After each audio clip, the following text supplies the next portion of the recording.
Hi guys, Uncle Bob here again.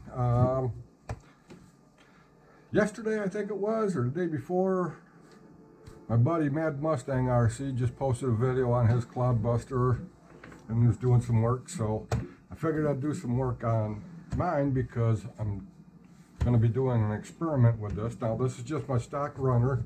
It's got no travel, as you can see, even though I have the aluminum, or yeah, not aluminum, the optional CVA units that Tamiya advertised for this truck many years ago. So that's what these are. They came on, they actually came on the truck that I gave to Kevin, and that's the one he was working on. So it's, yeah buddy, it's at least 20 years old, if not older, maybe even 30. So what I'm going to do is I'm going to take a gearbox apart and check it all out, because I haven't had these apart since this thing went swimming, and you know, there's a lot of spots where water can get in, especially as low as it was sitting. 540 motors, they got an open can design. There's nothing to stop the water from going into the gear cases, so I'm curious about that. So let me get this disassembled and get the axle off at least, and we'll go from there, and I'll be right back. Just a quick note, guys. This was my runner Clod, and as you know, I've jumped this thing and I bashed it and ran the living hell out of it. And unlike my gray Clod that I just gently ran out back here, didn't really do any jumps. I hit about a 2x4 just to pop some wheelies and stuff. These shock screws are not bent, but the ones on my gray Clod did. Why? I don't know. Did they change the metal in them? I don't know. But anyway, let me get back to tear down. I'll be right back. All right, I got the shocks off, or dampers, whatever you want to call them. If you're going to run a stock Clod with gobs of stupid power, or even 3S, this anti-rotational bracket that actually screws onto the blue radius arm on the bottom, you got to be careful of these. These will snap, and it's going to allow your axle to rotate like, say, a grasshopper or a Hornet, lunchbox, you know, that sort of chassis. So be very careful. They do make aluminum ones that usually snap up here where the screw's at. So, and I haven't pulled this one off yet to take a look, but I will soon. I don't need to. Yes, I do, because there's a screw behind it. So yes, I'll be taking that off, and I'll let you know, and I'll get this gearbox apart and see what it looks like on the inside. I'll be right back. Mine is still good. It's not broken, no cracks, and on top of that, the pin is still on the gear case. I don't know if you can see that. Oh, get this motor plate off. I don't know if you can see that little pin on there, right there. Those break also, so just a forewarning.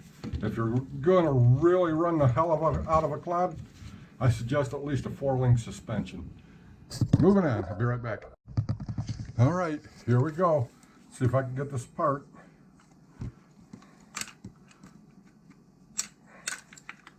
Woohoo! Oh, there's a bearing that fell out of here, and that nut that came out is for the anti-rotational bracket, so we'll have to remember to put that back in. You know what? It's very clean and dry in there.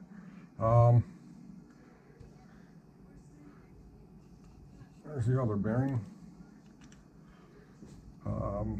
Let me get this other half of this bumper off, and go from there. I'll be right back.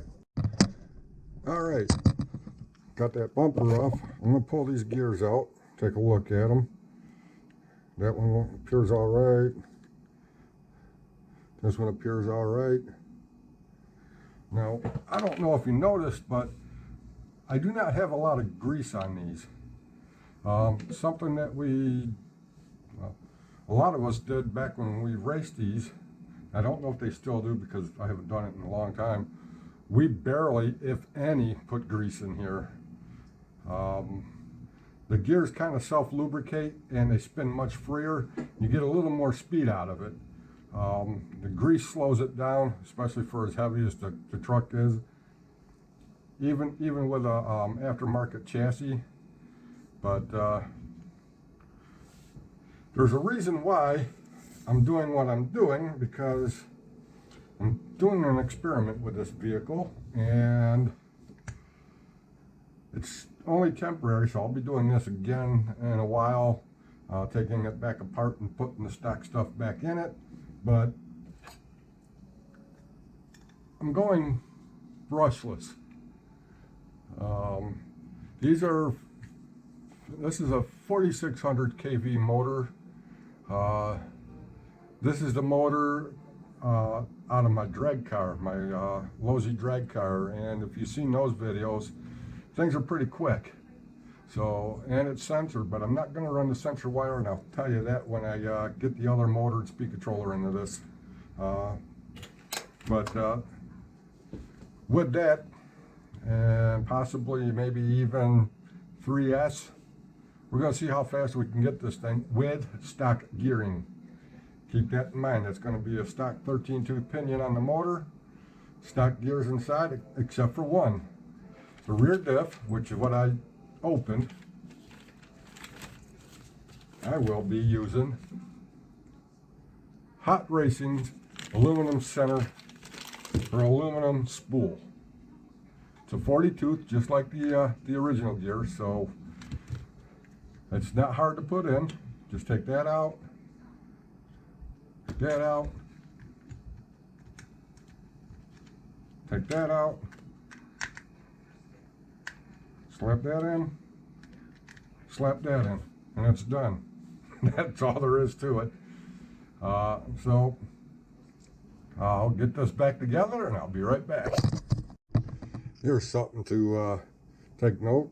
I don't know if you can see the gears, but all that well, but there's that little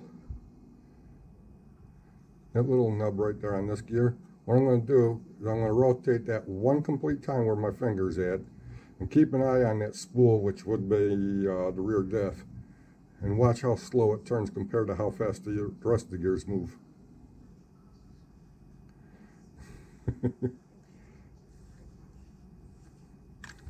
So that's it, man.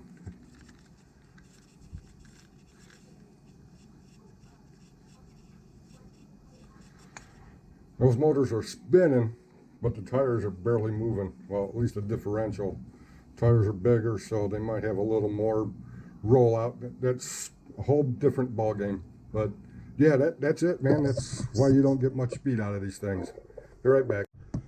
Another tip to get some good speed performance out of your Clod, even if you're doing stock, the screws that mount the cases together, the two halves, don't over tighten them. Snug them up until they're snug, and then maybe a quarter turn. If you're worried about them coming loose, put a little of that Tamiya thread lock gel on them. You know, this stuff here.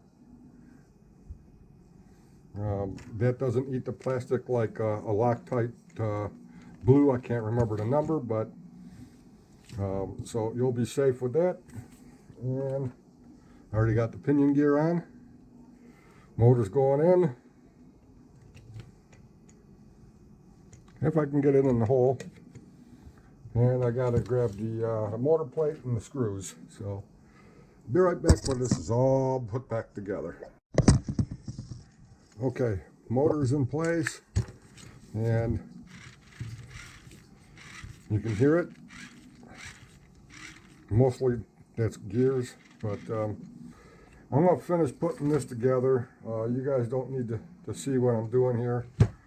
Putting the bumper back on and putting the shocks back on. But so I'll get that all buttoned up. And no, I didn't clean it out. There was no signs of water inside the gear case. That's a good sign. So I'll finish that up. But here's another thing. I don't know if you can see inside this chassis where I have some silver paint there. I was showing another buddy of mine, Matt, that if you cut generally in that area, even half underneath this brace to the edge of the chassis where it won't flex as much, you can eliminate those rubber bumps on your shocks and get more. Ooh, that sounded like there's air in that one. And get more travel out of your stock Clod. Is it worth it? The chassis is not that expensive if you screw it up. So, yeah, take a cut-off tool, cut about at least 2 inches in, and 1.5 inches, 2 inches in, and all the way to the sides to allow the servo saver to articulate inside. And speaking of articulation, you'll probably get a little more articulation out of it. As long as you're not running 30, 40, 50, 60, 70 weight oil or, you know, anything up into the, let's see, over 300 CST. Anything over CST on an off-road vehicle is way too much. It's too much damp. Too much pack, as they would say. It's too hard. Doesn't allow the suspension to work. Typically, I run 20 to 30 weight, which is roughly, 30 weight is roughly, I can't see this, probably around, maybe around 350 CST. But you want to, generally you want a lighter oil. Again, it's an experimentation. You have to find out what works for you, where you run it. You know, we used to do crazy jumps off of 6-foot tables, folding tables that were so kind of like what I did in the backyard when I was testing the TXT2. We did that with full race kits. You know, back then we didn't have brushless motors, but we had custom-made 8 to 10 cell battery packs, somewhere in 12 cells, with 13-turn motors in them. Some people would have adjustable motor mounts where you can get different pinions in there. I ran all stock gearing because I never had a problem. Didn't win, but I never had a problem with the gear breaking. So that's it, man. Just remember, most Tamiya kits are not bashing kits. If you want crazy speed and bashing, buy an Arma or a Traxxas. Yeah. Something like that, you're not going to have an issue with. You know, TTO2, TAO2s, CWO1s. Yeah, you can get creative with them and bash the living hell out of them, but shit will break. And then people get pissed because their junk broke. That's not made for that. These are radio controlled models. They're made to look good and be driven responsibly and reasonably. So, you know, that's just my 2 cents. Yeah, some Tamiyas are racing kits. Some are stronger than others, but I never push them. I'm going to be pushing a few like I did on my TTO2, but that was for a challenge, and I was one and done on that. As a matter of fact, here it is, right here.